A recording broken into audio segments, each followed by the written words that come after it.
السلام عليكم ورحمة الله وبركاته. الحمد لله نحمده ونستعينه ونستغفره ونعوذ بالله من شرور أنفسنا ومن سيئات أعمالنا. من يهده الله فلا مضل له ومن يضلل فلا هادي له. أشهد أن لا إله إلا الله وحده لا شريك له وأشهد أن محمدا عبده ورسوله. أما بعد. Hadirin dan hadirat yang dirahmati Allah, siapa yang tak ada kitab tu, di situ ada kitab.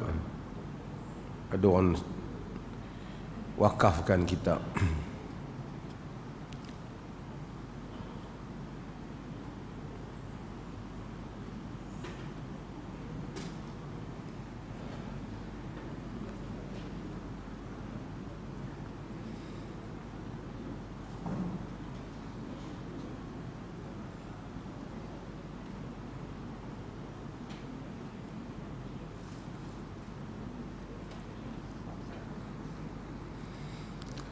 Kita masih lagi di dalam bab sifatus salah, sifat kepada salat, dan sifatut tasyahud, sifat kepada tasyahud. Hadis yang berikutnya ialah hadis daripada Abdullah bin Mas'ud radhiyallahu anhu. عن عبد الله بن مسعود رضي الله عنه قال التفت إلينا رسول الله صلى الله عليه وسلم فقال إذا صلى أحدكم فليقل التحيات لله والصلوات والطيبات السلام عليك أيها النبي ورحمة الله وبركاته السلام علينا وعلى عباد الله الصالحين أشهد أن لا إله إلا الله وأشهد أن محمدا عبده ورسوله ثم يتخير من الدعاء أعجبه إليه فيدعو متفق عليه واللفظ للبخاري وللنسائي كنا نقول قبل أن يفرض علينا التشهد ولأحمد أن النبي صلى الله عليه وسلم علم التشهد وأمره أن يعلمه الناس. Daripada Abdullah bin Mas'ud radhiyallahu anhu, dan kita telah terjemahkan ataupun kita telah perkenalkan pada kuliah-kuliah yang lepas tentang sahabat Nabi yang faqih ini, yang alim di dalam fiqh, iaitu Abdullah bin Mas'ud. Walaupun orangnya kecil sahaja, tetapi alim, menguasai ilmu fiqh. Abdullah bin Mas'ud meriwayatkan, katanya, iltafata ilaina Rasulullah sallallahu alaihi wasallam. Rasulullah sallallahu alaihi wasallam melihat kepada kami. Iltafat yakni berpaling, melihat kepada kami. Asalnya di dalam riwayat yang lain, Nabi melihat kepada mereka itu kerana masa awal sebelum mereka mempelajari bagaimana membaca tasyahud ataupun at-tahiyah ini daripada Nabi sallallahu alaihi wasallam, mereka memang tahu semasa duduk dalam duduk yang akhir itu mereka membaca tasyahud asyhadu an la ilaha illallah wa asyhadu anna muhammadar rasulullah. Tetapi yang bacaan yang sebelum daripada itu mereka tak tahu. Jadi mereka sebut sebelum diwajibkan tasyahud kepada, diwajibkan asyhadu an la ilaha illallah wa asyhadu anna muhammadar rasulullah itu, sebelum itu mereka sebut assalamu ala Allah, assalamu ala Jibril, assalamu ala assalamu ala Allah, wassalamu ala Jibril wal Mikail. Jadi Nabi mendengar mereka kata salam pada Allah, salam pada Jibril dan Mikail. Lalu Nabi kata la taqulu hakadha, jangan kata macam tu. Fa inna Allah wassalam, kerana Allah itu sendiri assalam. Allah sendiri itu assalam. Kita tak kata salam kepada Allah seolah-olah mengharapkan Allah itu mendapat kesejahteraan. Macam mana nak harap Allah dapat kesejahteraan? Allah itu pemberi kesejahteraan. Tak ada siapa yang dapat memberi kesejahteraan melainkan Allah.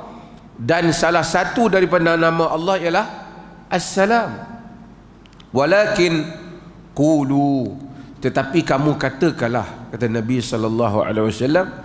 Dan Nabi mengajar tahiyat yang kita akan baca ni. Jadi dia kata iltafata ilaina Rasulullah sallallahu alaihi wasallam. Rasulullah sallallahu alaihi wasallam tengok pada kami.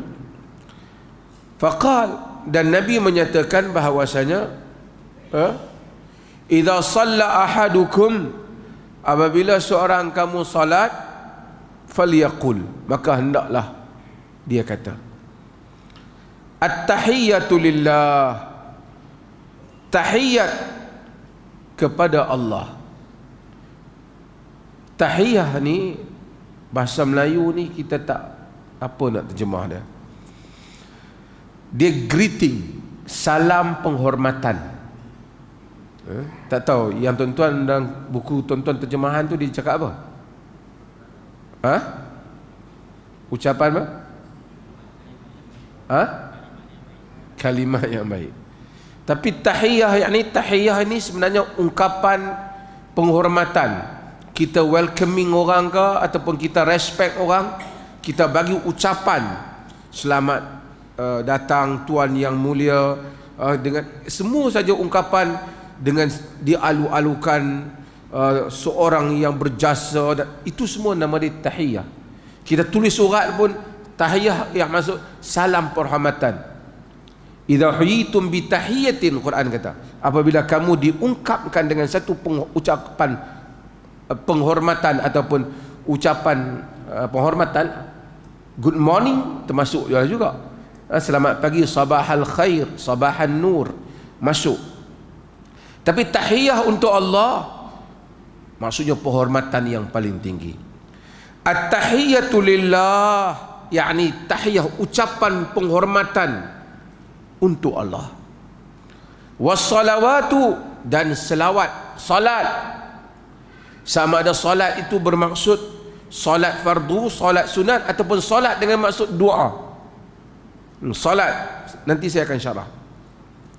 Wat-tayyibat, dan segala yang baik. Tayyib, wat-tayyibat, segala yang baik. Yakni dia kata tahiyat untuk Allah, demikian salawat dan tayyibat. Assalamu alayka ayyuhan nabiyyu wa rahmatullahi wa barakatuh. Salam ke atasmu wahai Nabi, rahmat Allah dan keberkatannya. Assalamu alayna wa ala ibadillahi salihin, dan salam kepada ke atas kami, yakni kesalam buat kami semua. Kami itu nanti kita akan syarah dah. Dan kepada semua hamba Allah yang saleh. Asyhadu an la ilaha illallah wa asyhadu anna Muhammadan abduhu wa rasuluh. Aku menyaksikan tidak ada ilah melainkan Allah, dan Muhammad ialah hamba dan rasulnya. Kemudian dalam hadis ni dia kata thummal yatakhayyar min ad-du'ai a'jabahu ilaihi fayad'u. Kemudian dia pilihlah apa-apa doa yang dia suka, lalu dia berdoalah. Riwayat ini adalah riwayat Abdullah bin Mas'ud. Dari segi kekuatan sanad, tanpa perbezaan pendapat di kalangan para ulama, inilah sanad yang paling kuat yang meriwayatkan bacaan tahiyah ataupun tasyahud. Paling kuat iaitu at-tahiyyatu lillah, as-salawatu at-thayyibat. Yang lain sama, cuma dia sebut asyhadu an la ilaha illallah wa asyhadu anna muhammadan abduhu wa rasuluh. Satu lagi, dia ada beberapa lafaz tahiyat ni. Ini yang the strongest narration ataupun the strongest chain of narration, sanad yang paling kuat. Yang satu lagi ialah riwayat yang sahih juga, yang diriwayatkan daripada Abdullah bin Abbas. Ini adalah daripada Abdullah bin Mas'ud. Daripada Abdullah bin Abbas ialah yang meriwayatkan Nabi SAW membaca at-tahiyyatul mubarakatus salawatut tayyibatul lillah, macam yang kebiasaan tuan-tuan belajar. Itu juga di dalam riwayat yang sahih yang datang melalui jalan Abdullah ibn Abbas. Dari segi sahih, semuanya sahih. Cuma dari segi kuat, maksudnya rawi itu sangat teguh, secara perbandingan sahih, tapi yang paling teguh ialah riwayat yang kita baca, iaitu Abdullah bin Mas'ud. Menyebabkan ramai di kalangan para ulama mengutamakan riwayat Abdullah bin Mas'ud. Tetapi Al-Imam Syafi'i rahimahullah, dia mengutamakan riwayat Abdullah bin Abbas,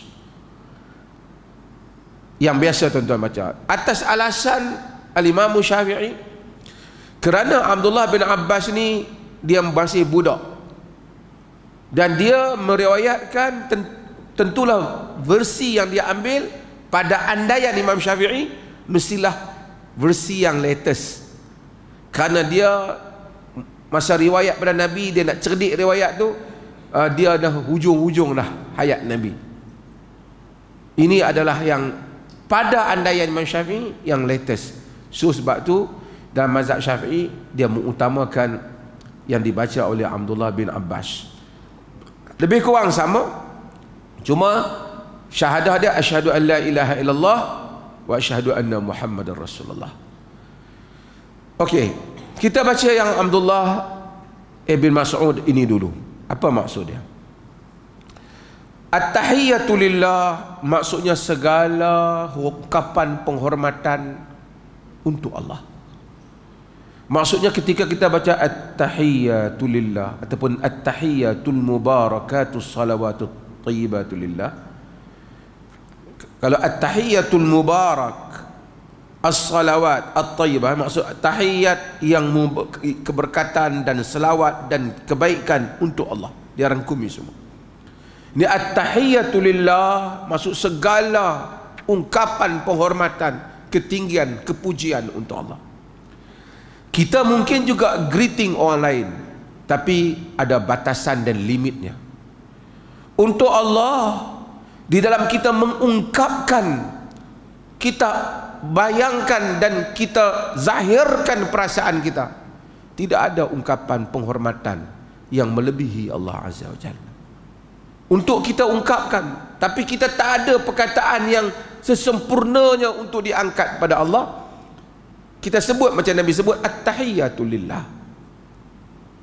Macam kerana Nabi sebut la uhsi sana'an 'alaika anta kama asnaita 'ala nafsik, dalam hadis yang diriwayatkan Imam Muslim.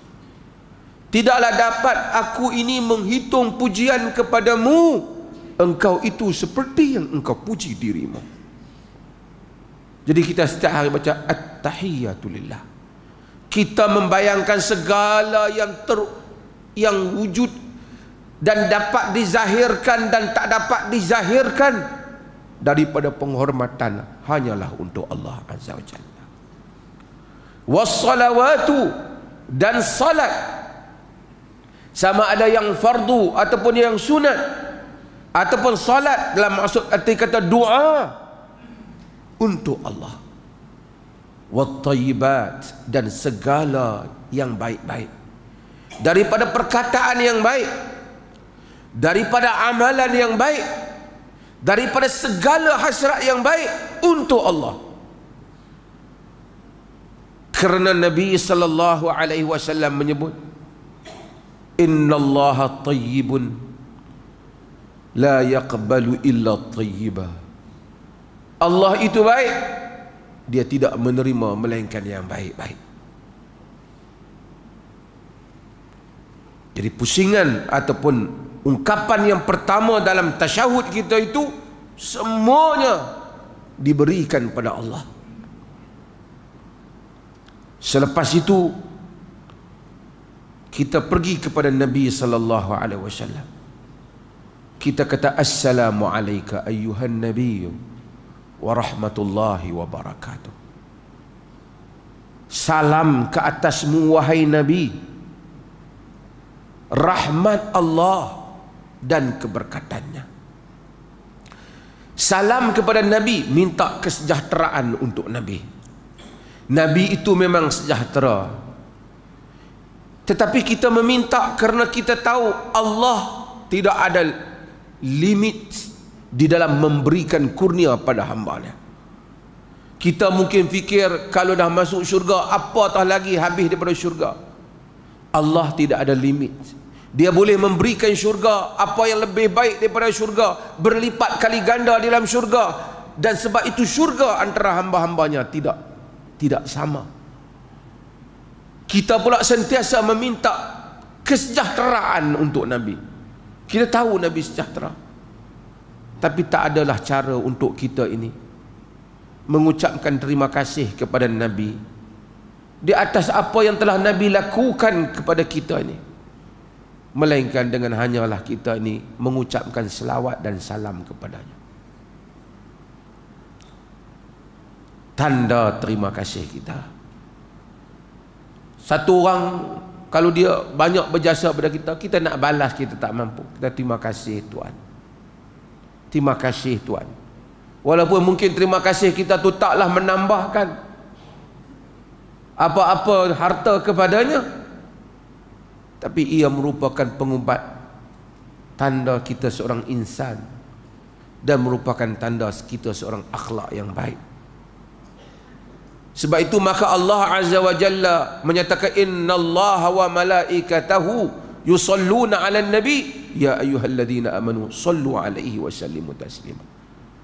Bila kita selawat memang memohon kesejahteraan pada Nabi, tetapi kebaikan selawat balik pada kita. Selawat itu bukan memohon pada Nabi seperti mana yang orang kadang-kadang dia mengandaikan dia ahli selawat. Ketika dia selawat, dia meminta seolah-olah Nabi memberi power kepada dia. Tersasul mereka dalam memahami agama. Selawat itu memohon kurniaan kesejahteraan daripada Allah untuk Nabi. Memang Nabi sejahtera, tapi demikian kita berterima kasih, dan demikian kita meyakini Allah boleh mengurniakan tanpa limit ataupun tanpa sebarang andaian kita melebihi igauan kita untuk Nabi. Assalamu alayka ayyuhan nabi wa rahmatullah, dan rahmat Allah. Rahmat daripada rahim, kasih sayang Allah, kurniaan Allah. Sahabat menyebut salam ini ketika Nabi hidup di dunia dan ketika Nabi telah pun wafat. Ketika Nabi telah wafat, rahmat Allah di syurga, macam saya sebut, mengatasi apa yang kita andaikan. Tidak ada limitnya. Wa barakatuh, dan keberkatannya. Barakah daripada perkataan birkah, telaga, tempat simpan air. Barakah ialah ziyadatul khair, penambahan kebaikan. Sebabkan sesuatu yang berkat ditambah kebaikan padanya. Secawan air yang berkat tak sama dengan 10 yang tak berkat. 10 ringgit yang berkat tak sama dengan 1000 ringgit yang tidak berkat. Pada keberkatan ada keajaiban, ada kurniaan. Sebab itu kita mencari keberkatan, mencari kita berduduk dengan orang-orang yang diberkati, rajul mubarak. Maka apabila diberkati, Allah mengurniakan kurniaan yang kita sangka dan tidak sangka. Bukan soal mampu makan dan minum, tapi keberkatan merentasi itu semua. Sebab tu kita dalam hidup ni cari berkat. Kita minta hal ini diberi pada Nabi. Kerana kita nak bagi duit tak boleh kat Nabi. Nak bagi makanan Nabi dah tak ada. Yang ada hanyalah memohon pada Tuhan, limpahlah kurnia pada Nabi kami ini. Assalamu alayka ayyuhan Nabi. Ungkapannya ialah assalamu alayka, ke atas kamu wahai Nabi. Walaupun Nabi tidak ada, semasa nak sahabat membaca pun mungkin Nabi ada dalam masjid, tapi bukan Nabi dengar. Bahkan sahabat yang di Mekah, di Madinah juga membaca di Mekah, di Yaman, di mana semua tempat yang pergi pada zaman Nabi juga membaca assalamu alayka, tidak membaca assalamu ala Nabi, salam ke atas Nabi. Kerana Nabi tak ada di depan, tak payahlah mukhatab ataupun khitab secara orang yang berada di hadapan. Pada andaian seperti mana pendapat Abdullah bin Mas'ud. Kerana Abdullah bin Mas'ud dia menyatakan, kunna naqul fi ahdin Nabi assalamu alayka ayyuhan Nabi wa rahmatullah wa barakatuh, falamma mata qulna assalamu ala Nabi, assalamu ala Nabi wa rahmatullahi wa barakatuh. Dia kata dahulu kami membaca assalamu alayka ayyuhan Nabi, salam kepada kamu wahai Nabi. Bila Nabi wafat kami membaca assalam, salam kepada Nabi, kata Abdullah bin Mas'ud. Tetapi ulama-ulama majoriti berpendapat bahawa kenyataan Abdullah bin Mas'ud ini hanyalah pendapat peribadinya.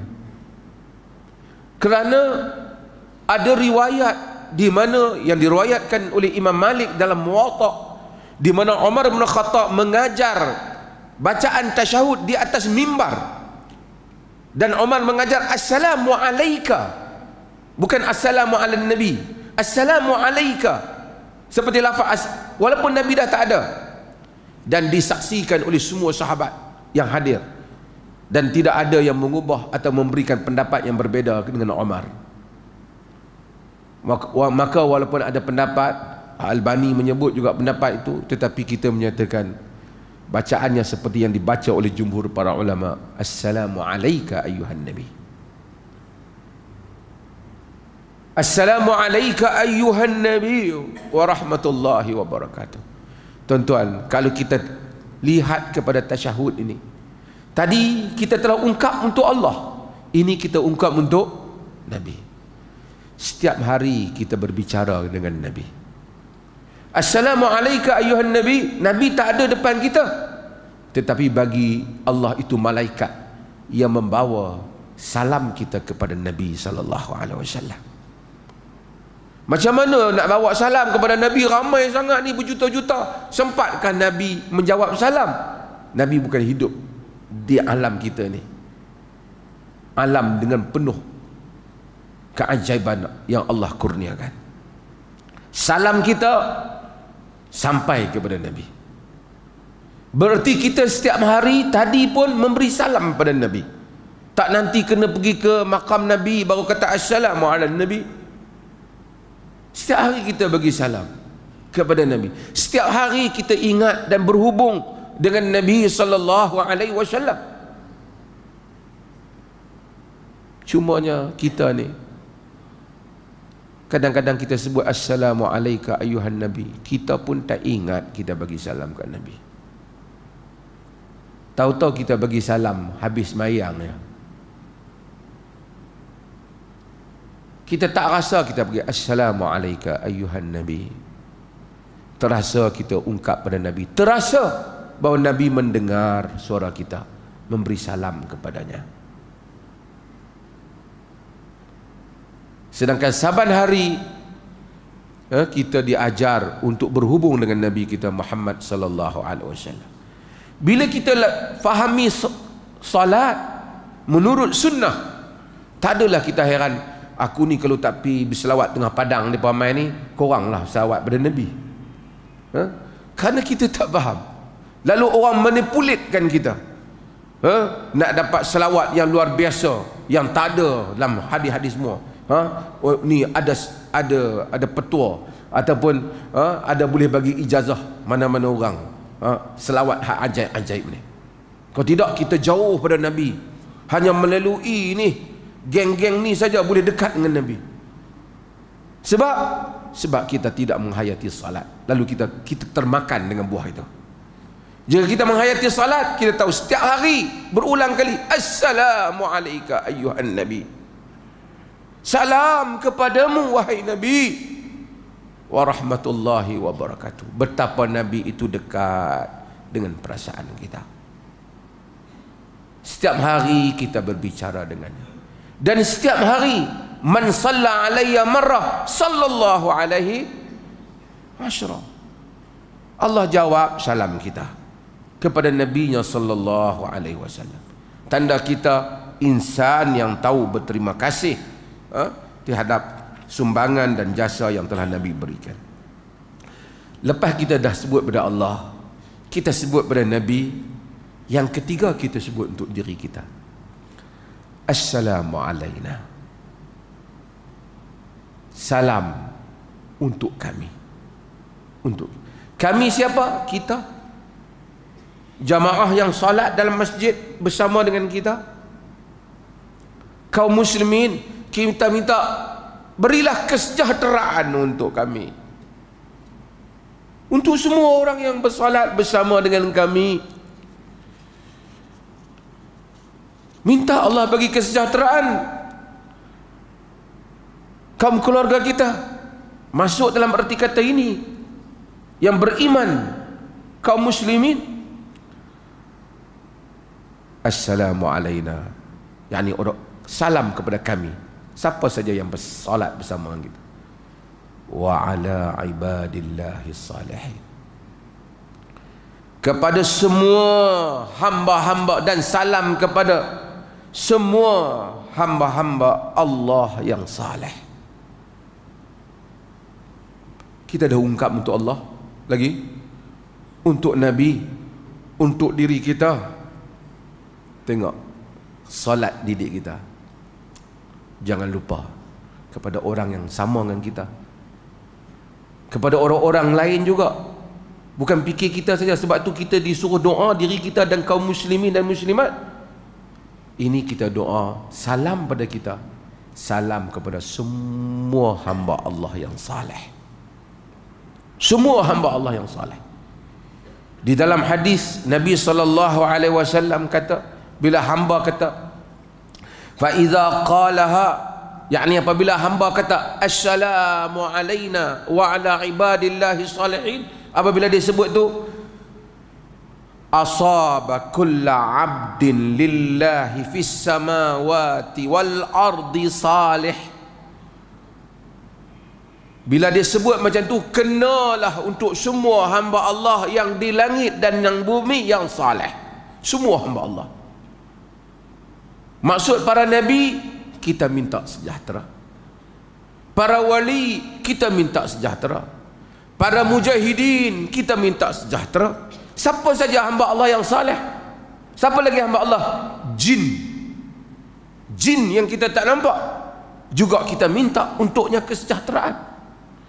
Tengok betapa luasnya rangkuman makna tahiyat. Kerana semua wa ala ibadillahi salihin, kepada hamba-hamba Allah yang saleh. Siapa saja hamba Allah yang saleh. Kerana seperti mana yang saya sebut selalu, kemuncak keinginan kita dalam hidup ini ialah menjadi hamba yang saleh. Kemuncak keinginan kita. Nabi Yusuf alaihi salam setelah jadi raja Mesir dan yang paling kacak, yang paling handsome, hidup dalam istana, doanya tawaffani muslima wa alhiqni bisalihin. Matikanlah aku sebagai orang muslim dan masukkan aku di kalangan orang yang saleh. Nabi Sulaiman alaihi salam setelah menjadi maharaja yang tak ada sabar, Rabbi ighfirli wa habli mulkan la yanbaghi li ahadin min ba'di. Tuhan, ampunkan aku, berikan aku kerajaan yang siapa pun tak boleh dapat selepas daripada aku. Punya hebat.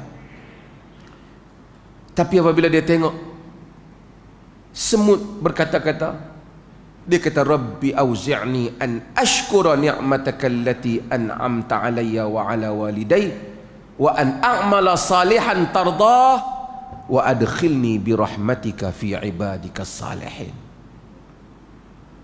Tuhan kurniakan padaku agar aku dapat bersyukur, boleh bersyukur di atas nikmat yang kau berikan kepadaku dan kepada kedua ibu bapaku, agar aku dapat beramal dengan amalan saleh yang engkau redha.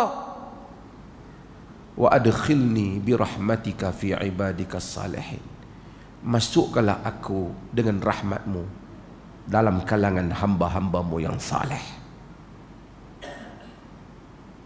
Sebab tu tuan-tuan, kita kalau nak doa ke anak-anak kita, sebagai nak doa anak jadi kaya, anak jadi, tapi kalau kita teliti hidup, semua apa saja jawatan, kedudukan tidaklah penting dalam dunia ini kalau dia telah menjadi hamba yang saleh. Kalau dia menjadi hamba Allah yang saleh, apa saja tempat yang dia duduk baik untuk dia. Allah akan berikan jalan untuk dia. Kalau dia tak jadi hamba yang saleh, dia duduklah tempat apa pun tak baik untuk dia.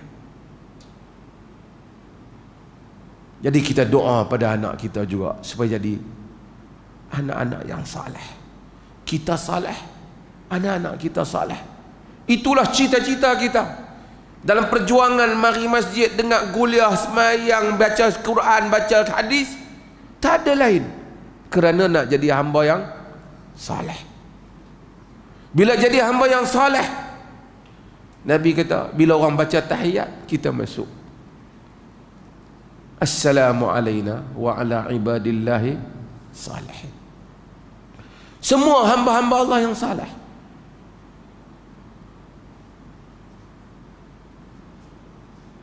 Al-Hakim At-Tirmidhi, ni bukan Al-Imam At-Tirmidhi, ni Muhammad bin Ali bin Hasan.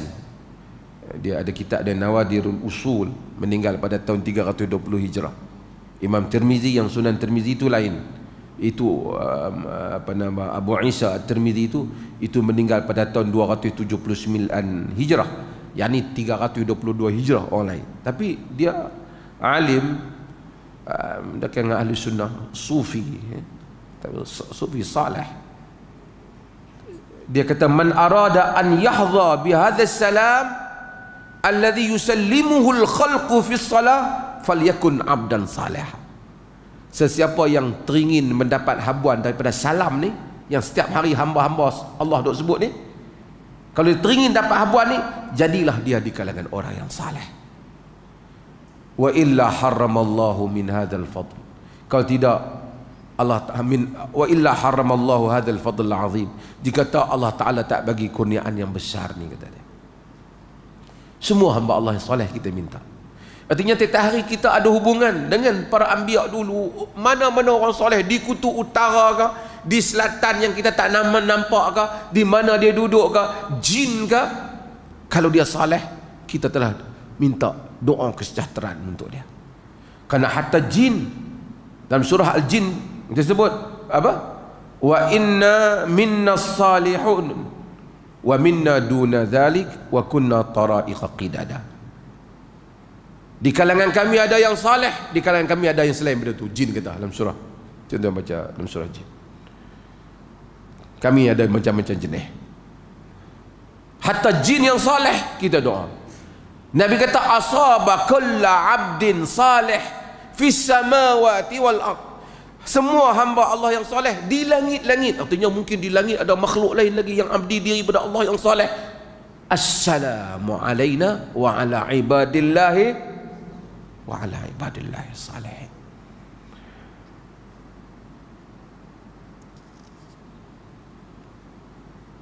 Kemudian selepas daripada kita membaca hal itu,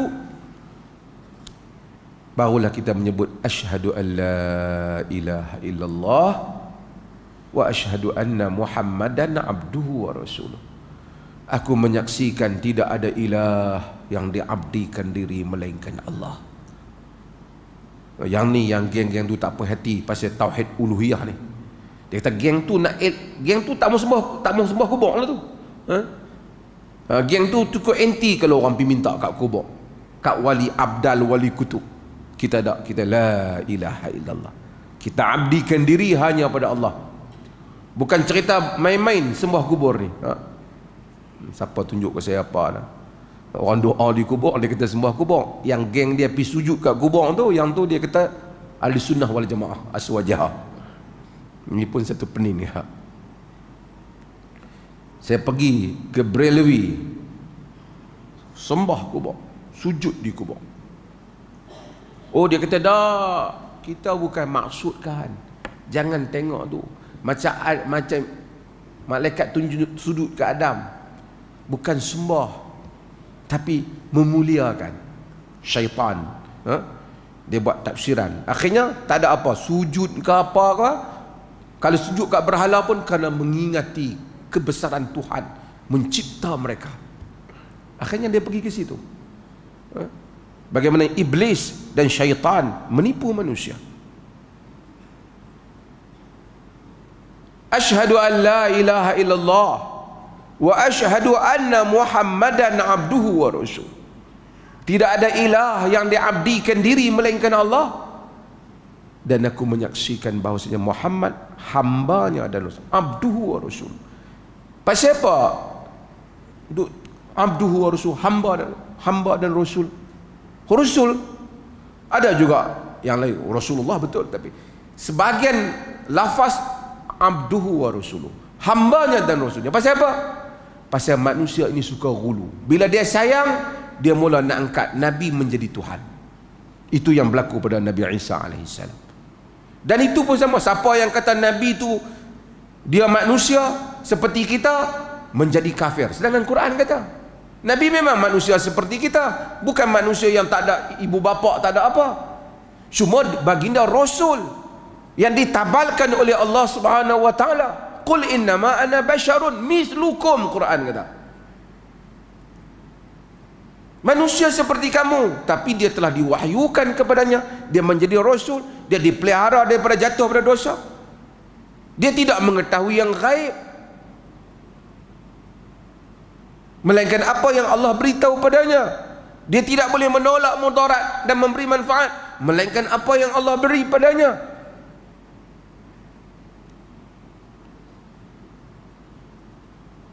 Wa asyhadu anna Muhammadan abduhu wa rasul, hambanya dan rasulnya.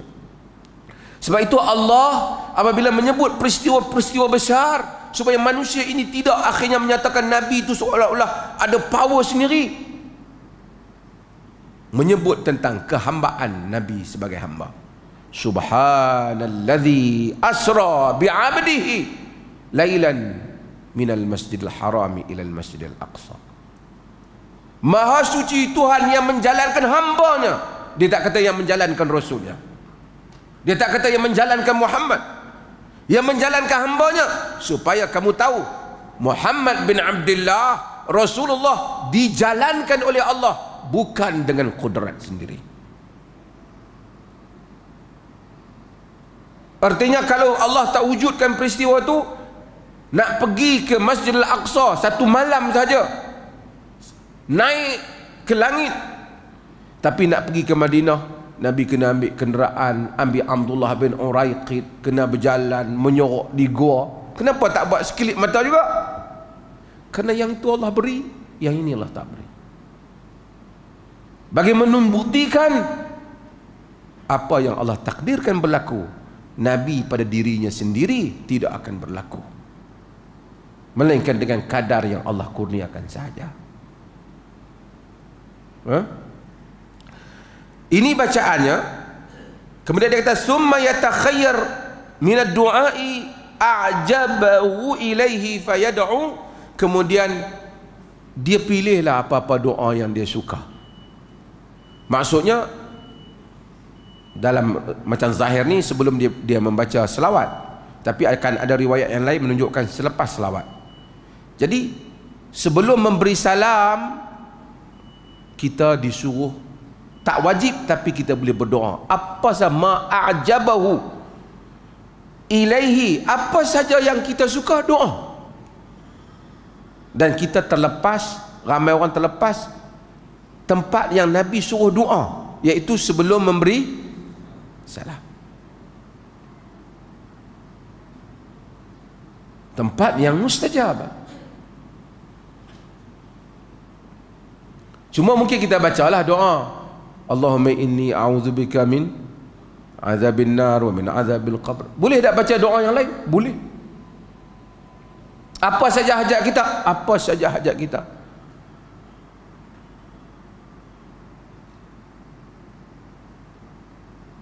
Dalam riwayat yang dhaif dalam Imam Tirmizi dia sebut dhaif, tapi bukan terlalu dhaif, boleh diambil sebagai satu galakan umum. Falyas'al ahadukum rabbahu hajatahu hatta shis'a na'lihi idzan qata'a. Hendaklah seorang kamu mintalah apa saja. Falyas'al ahadukum rabbahu hajatahu kullaha. Dhaif riwayat ini. Seorang kamu mintalah hajat dia daripada Tuhan, ya apa saja, sehingga kalau tali kasut dia putus pun mintalah pada Tuhan. Allah suka orang minta kat dia. Bagi membuktikan kamu hamba, minta pada aku. Ya Allah, aku nak makan tengah hari, lauk sedap, minta tak? Hang ni yang tu pun nak minta kat Tuhan. Dapat pahala dia minta. Dan Allah bagi. Cuba ni. Bukanlah cuba. Bukan doa dengan Tuhan ni, cuba. Lakukan. Saya kadang-kadang memang apa-apa teringin nak makan, saya doa. Dan alhamdulillah, insya-Allah dapat. Teringin nak makan durian, doa. Teringin nak makan benda sedap, doa. Tak, insya-Allah. Bahkan dengan sepantasnya kadang-kadang doa pagi, tak dan tengah hari dapat. Kalau Allah makbulkan, insya-Allah. Allah suruh doa. Banyak masa kita untuk doa. Banyak waktu salat kita boleh doa. Dan hadis ini sangat manfaat. Ramai kita terlepas daripada kurniaan yang besar, salat. Sehingga kita tak tahu tempat-tempat yang penting di dalam salat ni. Hadirin dan hadirat yang dirahmati Allah. Cuma dari segi sedikit perbincangan ialah hadis ni kalau kita baca, macam saya sebut kali, kalau kita baca hadis ni dengan membaca at-tahiyatu lillah, as-salawatu at-tayyibat, tasyahud kita tadi macam mana? Assalamualaikum, asyhadu an la ilaha illallah wa asyhadu anna Muhammadan abduhu wa rasuluh. Kita itu dia punya package dah. Kalau kita baca riwayat Ibnu Abbas, at-tahiyatu lillah, as-salawatu at-tayyibat, at-tahiyatul mubarakatu salawatu at-tayyibatu lillah. Jadi kalau kita baca yang itu, dia punya tasyahud dia asyhadu an la ilaha illallah, syahadah dia asyhadu an la ilaha illallah wa asyhadu anna Muhammadar Rasulullah. Mana boleh baca? Dua-dua boleh baca. Dua-dua boleh baca. Mungkin ada masa kita baca yang ini dan yang kita baca yang ini. Walin Nasa'i, kata Imam Nasa'i sikit ya, kata Imam Nasa'i dalam riwayat Nasa'i. An-Nasa'i ialah Imam Nasa'i ni nama dia Ahmad bin Shu'aib. Itu nama dia Imam Nasa'i. Kita kira Ahmad bin Shu'aib An-Nasa'i, nama dia Ahmad bin Shu'aib bin Ali bin Sinan bin Bahr An-Nasa'i. Ahmad bin Shu'aib An-Nasa'i ni dia lahir di, pasal apa panggil Nasa'? Dia lahir di negeri dia tu nama Nasa'. An-Nasa'i tu negeri dia Nasa'i. Ada orang kata dulu masa saya kecil ada ustaz dia kata Sunan An-Nisa'i, iaitu sunan isteri-isteri Nabi. Barangkali dia pun tak pernah jumpa kitab tu. Dia tahu nak murid dia pun tak tahu apa. dia goreng je lah kan. Tapi tak apalah, mungkin barangkali tak ada apa dia nak habaq satu, dia habaq. Tapi bukan maksud sunan isteri. Memang ada sebahagian kata negeri tu diserang, semua orang lari, tinggal orang wanita saja jadi nisa. Tapi dia An-Nasa tu nama negeri dia. Nasa ni dia adalah di dalam wilayah Khurasan. Khurasan zaman dulu ni dia luas. Dia merangkumi Afghanistan, masuk juga Uzbekistan, sikit masuk juga Iran di sebelah timur ni, masuk Turkmenistan ni tuan-tuan. Sekarang ni Nasa ni dia duduk dalam Turkmenistan lah. Nak sebut dia pun payah negeri dia ni. Turkmenistan ni tuan-tuan, Turkmenistan. Tuan-tuan pergi dia Uzbekistan, Turkmenistan. Belah sini Iran. Negeri dia besar, cantik. Cuma orang jarang pergi dulu sebab komunis. Sekarang ni mereka mula berkembang balik negeri mereka. Bila Al-Imam An-Nasa'i, orang kata rawahun Nasa'i, kalau ahli hadis kata rawahun Nasa'i, dia sebut rawahun Nasa'i, maksudnya Imam Nasa'i meriwayatkan di dalam Sunan As-Sughra ataupun nama dia Al-Mujtaba. Al-Mujtaba. Imam Nasa'i ni, Ahmad bin Shu'aib ni, dia tulis, dia ahli hadis yang hebat. Dia himpunkan hadis-hadis dia dalam satu kitab yang besar. Nama dia As-Sunan Al-Kubra, As-Sunanul Kubra. Dia bagi Sunanul Kubra ni kepada salah seorang amir, gubernur di Ramlah. Dia bagi gubernur tu, kata semua ni yang sahih ke? Dia kata bercampur, ada yang sahih, ada yang tak sahih. Dia buat yang sahih saja, dia kata. Gubernur tu cadang pada dia. Jadi dia tajarrudkan, dia ambil daripada kitab dia yang besar tu, dia saring, dia pilih yang pada dia sahih dan kuat. Yang tu dinamakan Al-Mujtaba ataupun Sunan Nasa'i, Sunan As-Sughra. Bila kita kata rawahun Nasa'i, Imam Nasa'i riwayat, kita masukkan yang kecil tu lah. Tapi kalau kita nak masukkan dalam kitab yang besar, ulama hadis kata rawahun Nasa'i fil Kubra.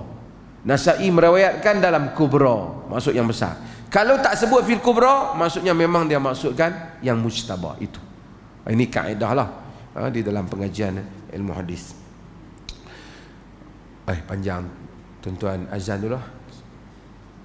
Alhamdulillah. Kita sambung apa yang disebut oleh Imam An-Nasa'i, riwayat Nasa'i, kunna naqulu qabla an yufrada alaina at-tashahhud, yakni kami menyatakan, yakni membaca hal ini sebelum difardukan kepada kami at-tashahhud. Yakni tashahhud itu asyhadu an la ilaha illallah wa asyhadu anna Muhammadan Rasulullah. Yakni sebelum tasyahud, kewajipan Nabi wajibkan untuk mereka menyebut asyhadu an la ilaha illallah wa asyhadu anna Muhammadar Rasulullah. Inilah yang mereka baca, iaitu at-tahiyyatu lillah, as-salawat at-thayyibat itu. Kemudian Nabi wajibkan untuk mereka memasukkan tasyahud, menunjukkan tasyahud.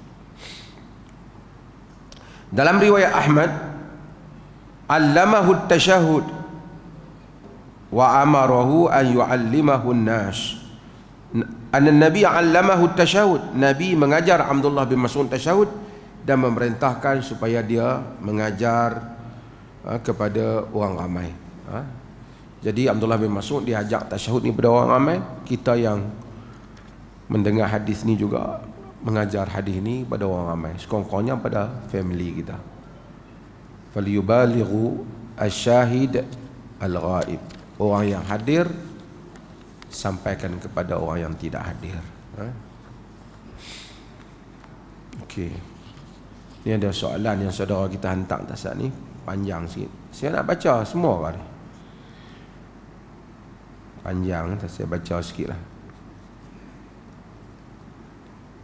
Assalamualaikum. Saya seorang isteri dan ibu kepada seorang anak. Untuk pengetahuan Datuk, saya datang dari Sungai Petani Kedah hari ini semata-mata sebagai ikhtiar untuk mohon bantuan Datuk mendoakan kesembuhan untuk saya, suami dan anak. Saya mengalami masalah gangguan mistik. Selalu terdapat lebam-lebam pada anggota badan dan kerap ditindih ketika tidur. Saya juga kerap diserang dengan sakit-sakit sendi, lesu-lesu badan sehingga tak mampu bangun sepanjang hari, tetapi pelik hilang dalam sekelip mata setelah makan kurma ajwa. Berdasarkan gangguan yang saya alami menunjukkan saya disukai jin. Dalam kurungan ni tulis, namun tak dapat saya ceritakan kerana aib. Selain dari itu, suami dan anak saya juga sering mengalami sakit-sakit sendi dan sakit kepala yang juga sembuh begitu saja setelah makan kurma ajwa. Untuk pengetahuan Datuk, saya pernah ikhtiar berubat dengan perubatan Islam. Habaq perubatan jampi ya. Ruqyah.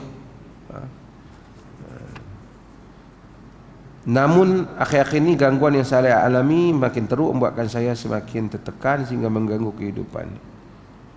Walau bagaimana pun saya bersyukur atas ujiannya kerana Allah telah menjadikan saya hamba yang baik. Saya mohon Datuk untuk doakan kepada saya, suami dan semua gangguan untuk sembuh. Pertamanya kita semua doa kepadanya, Allahumma shfi washfi Allahumma shfiha washfi usrataha. Ya Allah, sembuhkanlah dia dan keluarganya syifaan ajilan, kesembuhan yang sempurna. Allahumma rabban nas mudhhibal ba's ishfi anta syafi la shifaan illa shifauk. Ya Allah, tidak ada penyembuhan melainkan penyembuhan-Mu, dan sembuhkanlah saudara kami ini dan keluarganya. Amin.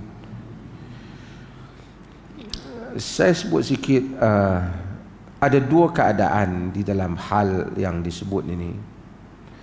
Kadang-kala ada penyakit yang bukan disebabkan jin, memang tubuh kita sakit, darah kita tersekat ke, ataupun kita perlukan lihat kepada pakar untuk lihat hal itu.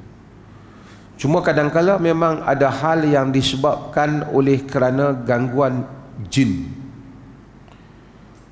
dan sama ada ia sihir ataupun dia disebabkan gangguan jin bukan kerana sihir, tapi kerana jin itu ganggu satu orang.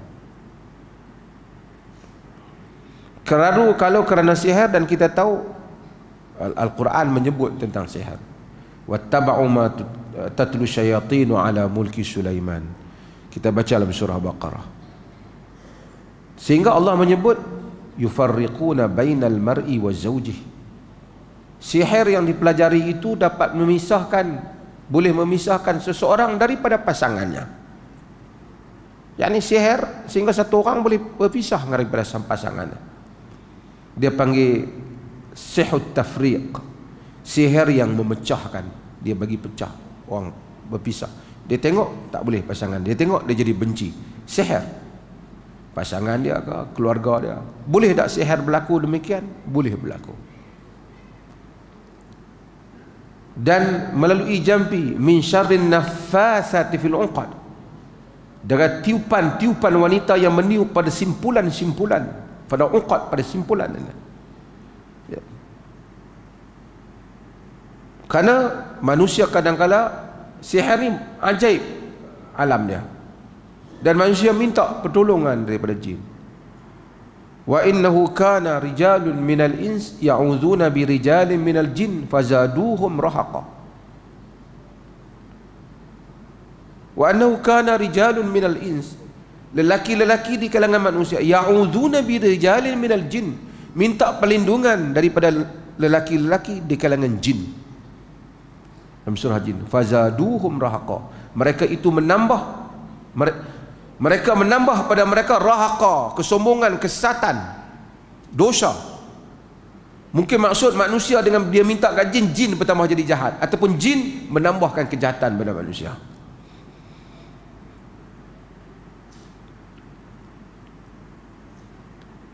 Sebab tu sihir termasuk dosa yang besar. Dosa yang besar. Kerana dia memang kadang-kadang boleh memberi kesan kepada orang lain.